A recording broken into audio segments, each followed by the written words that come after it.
pulpit has sin in it, that we are obsolete from sin. That's so not true. Yeah. Listen, we got more people in the pulpit that are adulterers, fornicators, embezzlers, swindlers. I'm gonna leave that part alone. Liars and cheats, drinkers and smokers, get high before they come to the pulpit. I mean, the list goes on. And I mean, but they can preach the house down. I mean, I know some folks that can preach and make the blind person able to see. But they don't have a relationship with God. I mean, we see this all the time, but we have spent so much time covering. You know, it's okay. That's the pastor. That's the man of God. That's the woman of God. We just pray them through. You know, everybody has faults and everybody has issues, but when it comes to ministry, when it comes to the mantle of ministry, we all have a responsibility. Amen. And I think one of the things, let's just say it like this. We don't have an Ananias and Sapphira experience, meaning that we hide behind our sins and no one doesn't care and they don't have the discernment that we need to say, hey, you're wrong, or we don't want to rock the boat, so to speak. If I say this about the man of God or woman of God, then people are going to come at me, and people do come for people. People have been threatened. People have been threatened to be killed. People have been threatened with drugs. You'd be surprised at what some of the saints do, especially in leadership. There's a lot of sin in the pulpit, and I believe that's one of the major reasons why we are struggling as a body of believers across the board. It doesn't matter what denomination. It's because of that. Because it starts from the top all the way down. You're exactly right. And I think that the people of God want to close their eyes to what the people in the pulpit try to hide. They want to pretend like we are Jesus and we can't walk on water instead of believing that we are human and we have the same issues that they have. Amen. Right. This is true. We fall short just like they do. Every day. Absolutely. Every day. And I think also that they criticize us harder. You know, I do know that we do have a different standard, but y'all, sometimes they hard on the man and woman of God. Just because. I think that there's a difference between spirituality and religion. There is. Because you religiously brush your teeth every day. That don't make you have a relationship with that toothbrush. That's right. That's right. So I think that, That's a good like analogy. you said, that people can pray a blind man to see. They have worked on their religion so much that they forget their relationship with God. Well, you also have to remember, Pastor, that the gifts come without repentance. Amen. So, you know, it's one thing to be gifted and a whole nother thing to be anointed. Amen. Right. Amen. That part. Amen. That's the part. I had someone ask me a couple of years back, and they were asking me who was my favorite preacher, who was my favorite speaker, and I said, no, I don't really have one. And they were adamant, like, you've got to have a favorite preacher or speaker. I said, let me put it to you like this. When I hear a man or woman of God preach and they're in the pulpit and leadership, I'm listening for a sound. And I don't hear that sound, that anointing. I hear a lot of fluff. I hear a lot of good words. I hear a lot of articulation. I hear a lot of scriptures that they can say with their eyes closed in their sleep. But what we don't hear is the sound and the presence of God. You're right, Pastor Sheree. People are hard on us. They have an expectation. So when we get into the news or when they talk about what we're doing or what we've done wrong, it is such a huge issue.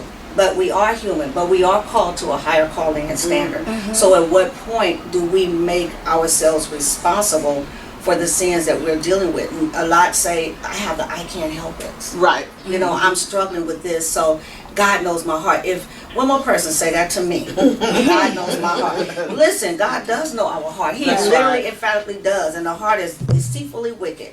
And the heart will send you straight to hell while you're sitting in a pulpit. So to say that so loosely and facetiously, again, has cost us so many different things in the church, which anything goes because, well, the pastor's doing it. Right. The bishop is doing it. The apostle is doing it. The first lady is doing it. This leader is doing it. That leader is doing it. So what are we handing to the people that are part of our congregations? And even more so importantly, what are we handing to the next generation?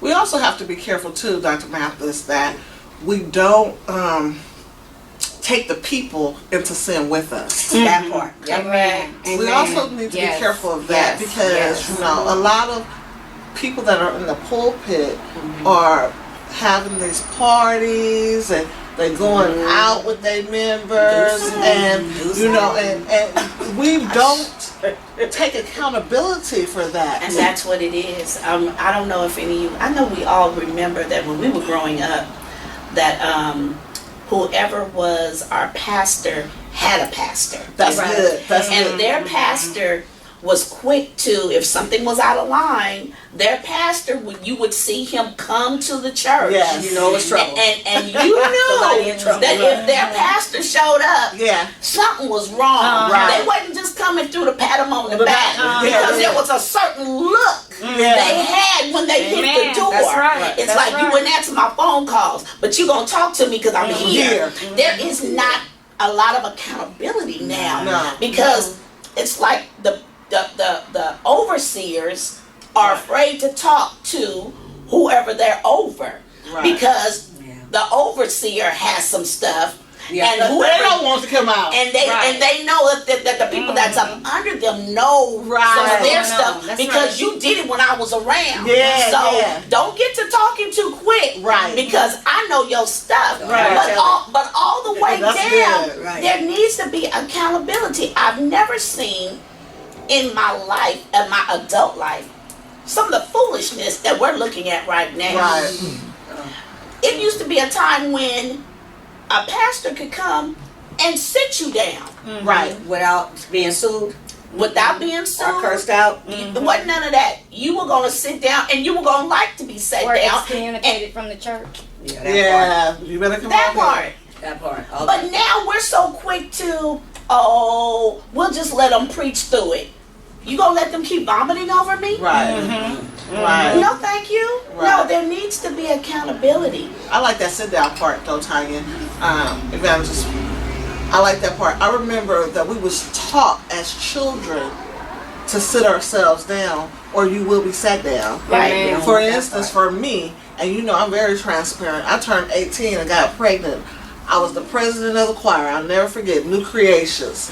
And I went to that rehearsal. My papa made me go to that rehearsal and tell the choir I can no longer serve. And guess what? I went and sat on that front row of the pew and watched them practice. Come on. It wasn't no going home after that. It was, I was going to be held accountable, because Right. when you know better, you do better. That's Right. right. Right. You know, when you know, and I knew better. Right. I, just because I was young, didn't excuse me, because I learned. You know what? And so we have to get back to the place to where, if we don't sit ourselves down, we hear the man or woman of God that's over our life to sit us down. Because if not, we spread that stuff over the congregation. And how about the man or woman of God who tries to sit down, and the person up under them That's or good, too. over them tell them, no, it's okay. That's when you go, no, I'm going to sit down. Right. And I'm going to have somebody come in Right. and minister to my people so I can get myself together also. Right. Because what sense does it make for you to get up and vomit? Right. But you know, I want to go back to what Pastor Sheree was saying earlier when we talk about whatever we are, the people are always as their leaders. And one of the things that we forget to think about is that, one, we're more spirit than we are flesh, because God is a spirit being. So this flesh houses who we really are, the authentic who we are. that's good, Dr. Authenticity. Matthis. But then when we are preaching, when we are teaching, when we are singing, when we are talking, whatever we are from the pulpit in that sin, it goes out to the people. Then you Yes. find people committing adultery that we're never thinking about. Right. You find people The fornicating that we're never It's thinking the about that. spirit. You You're find right. people with issues with pornography, with masturbation, with, yes, come on, I'm serious now, so I Right. want to talk about this. Yeah. People that lie, that steal, cheat, people start cursing folks out, people go back to drinking, and all of that comes from the pulpit. I remember when, and I'm like Pastor Sheree being very transparent, I remember in the middle of I was midway through ministry, I was in my early 30s. I showed up for church every Sunday. And I preached whenever it was my time to preach. I was at the altar every Sunday.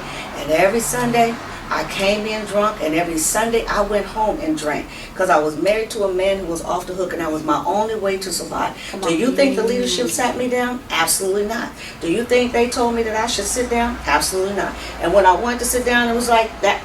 Come on, you can do this. You're gonna be all right. You're gonna pass.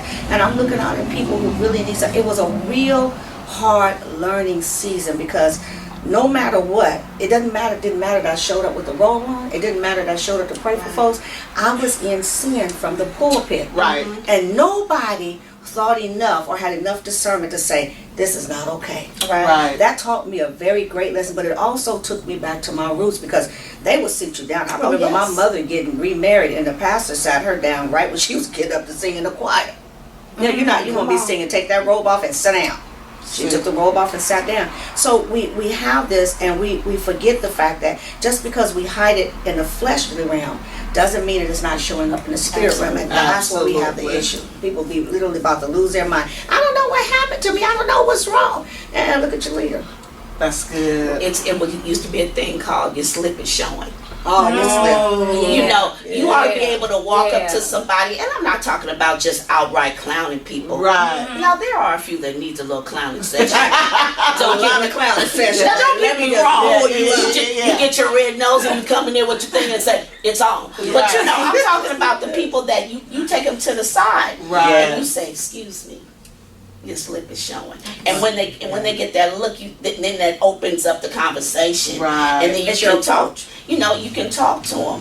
But we're in a time in a season where you can't tell nobody nothing unless you want to fight. Yeah, and it's like let me ask this. So we're up here and we're talking about sin in the pulpit. What do you think about the fact that so many people before us, we have lost a generation. And this generation feels like we're hypocrites. Yeah. Let's just be honest. Right, that's good. They don't see the deliverance in the church. So then they wonder, I don't want to go and play church. Right. So we have a whole generation that basically has turned its back on God because of what we did. Come on. And what we are doing. And what we are doing. Yeah, we are doing. So church is not the place that it used to be when my grandmother was gone. It's not that same place. It used to be a place to get away. It used to be a place of reprievement with our civil rights. It used to be a place where we went to for healing. That's what I was It's not that place anymore. No, it's not the same place that it used to be when I was a child. I need you, Jesus. Amen. At the altar. Amen. Just Amen. Giving God just everything. Just laying it all out. Not leaving. You know, people take that word Terry for not what it means. That's right. You know, that's right. We need to go back to where we just lay on the altar and give it all to God. They're not doing it that. Matter of fact, church is being rushed now. Oh, yeah. That's a kind of hurt. It is. Move, go up, get somebody lay hands on your head, go back to your seat. Don't care if you've been delivered. Don't know what you came up here for. We don't care. But we have to hurry up. But we will take an eon to get that offering. Yeah. Oh, that third you better offering, say it. that second offering, that benevolent, the benevolent offering, whatever other offering, pastor's offering, birthday offering, whatever all offering, the different all the offerings. Yes. Because that's what we become. But we are not concerned about the generation. You all know that we could never run in the pulpit. We could never play in church. We could never talk when people are being delivered and demons are being slayed out. But now you see people out on their phones, not just the kids. I went to a church a couple of years ago where they was having some kind of anniversary. That in and of itself was interesting. That's for whole nother conversation. But the people where we were sitting, can I tell y'all that they never paid attention to anything that was going on that service? They were on cell phones, tablets. One lady was over here gossiping about somebody else, and somebody else was arguing, and the kids was running around turning cartwheels, and my grandchildren was looking like, what in the world? Because we don't do that. And nevertheless, everything in the pulpit was still happening. But when you have sin in the pulpit, it resonates out to the entire congregation, but also to the entire community. Because you have our generation that see the pastor or the man or woman of God coming in and out of the hotel. Right. You see that this generation sees that man or woman of God, that leader that buys the drugs from their friend or from them. Exactly. Right. That's They it. see That's this it. stuff and then they get up and they preach and they lay hands on folks, but then they go home and they curse out their spouse, beat her up and she beat him up, whatever. I mean, it starts at home because it goes back, like you said, it's a difference between religion and relationship. Right.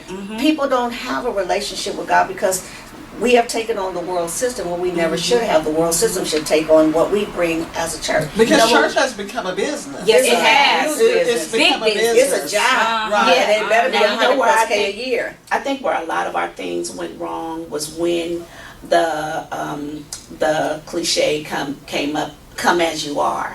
Right. Yes. I believe that was the downfall of a lot of it. Yeah. Now, that did not mean Come on. literally what they were saying. Right. You know, and it literally sent a generation into, A frenzy. I don't have to come with a skirt on. Right. Okay, that's fine if you don't want to wear a skirt, but at least have on appropriate clothes. Right. When did it become okay for a woman to sit on the front row with her legs gapped open in front of the men and the women in the pulpit? Right. When we were growing up, women didn't sit on the front row. Right. A usher did not let them on the front row. Well, let's start right there, though.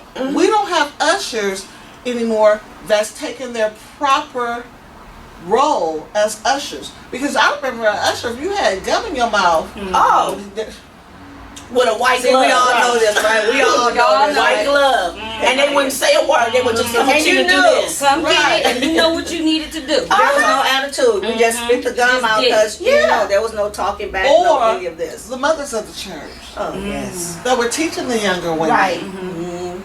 Give you that Obsolete safety now. pin. Give you that safety pin. Wipe that polish off. Wipe Right. the lip stuff off while they smile. Now, baby. Got all this stuff. But when we talk about come as you are, and people misinterpret that, you know, because we have so many people making excuses. But well, I got to get this together, get that together, got to buy clothes today. No, come as you are, how you are as a person.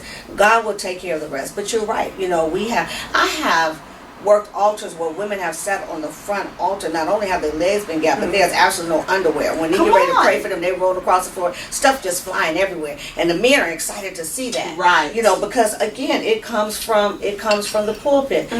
Everything goes back to our relationship with God, and we see this generation of people sharing to the generation after us that is coming up, and it's the most scariest things, that it's okay to go to church and just do what you do and leave and go home and do whatever you do and come back and keep the cycle going, like the book of Judges. Just serve the gods of this world, not the God, but the gods of this world, and give God just this much. This a whole Cain and Abel thing. I don't really need to have a relationship with God. My relationship is when I give my tithes and offer whatever I feel like giving God on any given Sunday. My relationship is that I show up to God. Now, God, I showed up to the house of God on a Sunday. It is actually not only a business, but it is a social club. Right. On a Sunday. Yeah. Let's see what you got on. Let's see what you got on. Let's see who can preach the hardest. Blah, I'm blah, gonna blah, go blah, blah. hang with my clique because these is the people that's giving the most tithes, and they gonna run the church And we anyway. going to eat after. Right. Not the rest of y'all. Just Yes. Right. Just the click.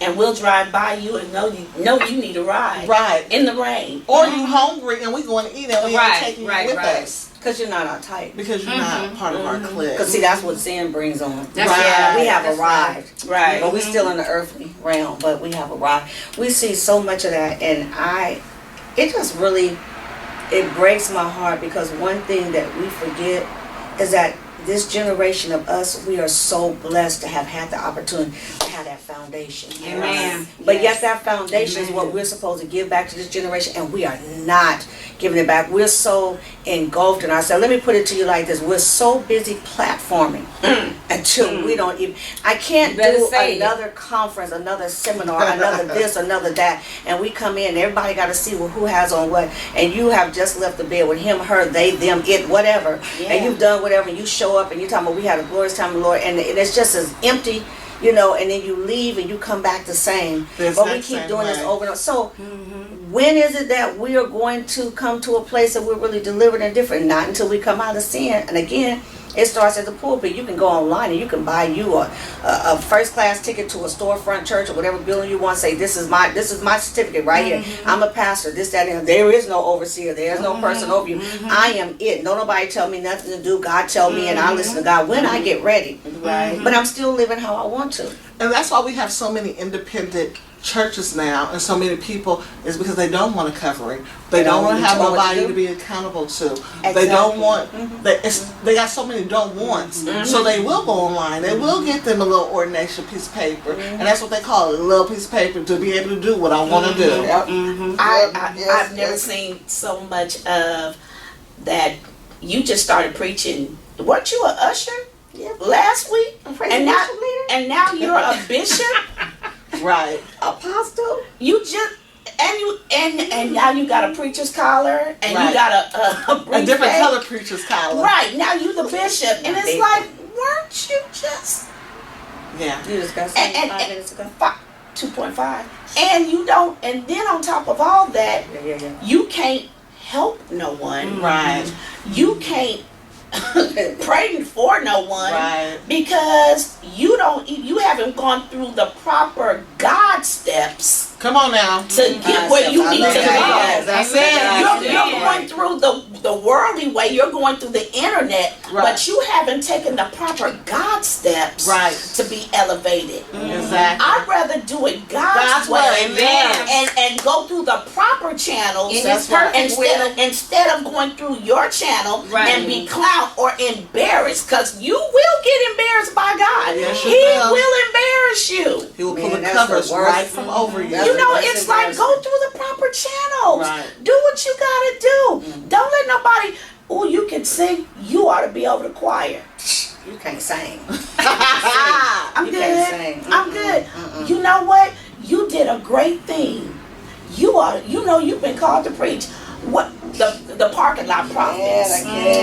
Parking lot prophets. It's like go through the proper steps. Well, the proper steps calls for the anointing. Come on. Which the anointing calls for some stuff. Right. And I'm saying it lightly. You're going to go through something. Amen. You're going to go through something. We can't just overnight anoint ourselves. Right. And say, this is... We have to get to the place to where we let God do it, and we do need to go through the proper channels. We got to get to the place to where we are held accountable to someone. We have to get to the place to where we'll sit down and be an Indian and don't always have to be a chief. Right. Come on. We can serve and not always have to lead. We have to get to the place to where we have a spirit of humility. Yes. And not a spirit of manipulation. I mean, I'm just saying, we have to get to the place to where we are humbling ourselves unto the anointing of Jesus Christ to do what He's called us to do. Now, this is the thing. We have a whole bunch of pastors, bishops, preachers, and teachers that want to do all of the preaching and all of this stuff, but they don't want to serve the people of God. I ain't never seen so many people that won't go in the houses and pray for bereaved families anymore. That's right. Bereaved families Go to the hospital. Right. Or the convalescent hospital. Won't go serve communion. Right. Come on. What happened to those days? You know what I'm saying? We have to get back to that stuff because that's what God has called us to do. We have to get back to Acts. We're not there anymore. That's the missing component, though. That is the missing component because we don't serve the community the way that we used to. Right, not at all. And that's how, the babies are the answer now. They are. We've lost a generation, but we don't have to lose two. That's right. Right, we've already lost two. We need to lose we don't use two. We can get the babies while they're young and bring them up in the way that they should go. Because we failed to do that. That's because, again, I said, going back to everybody has to have a platform. Everyone has to be on top. But here's my question. When we think about sin in the pulpit, where exactly did it start, where it come from? Because when you think about that, it goes back to what we've been saying. There's no relationship.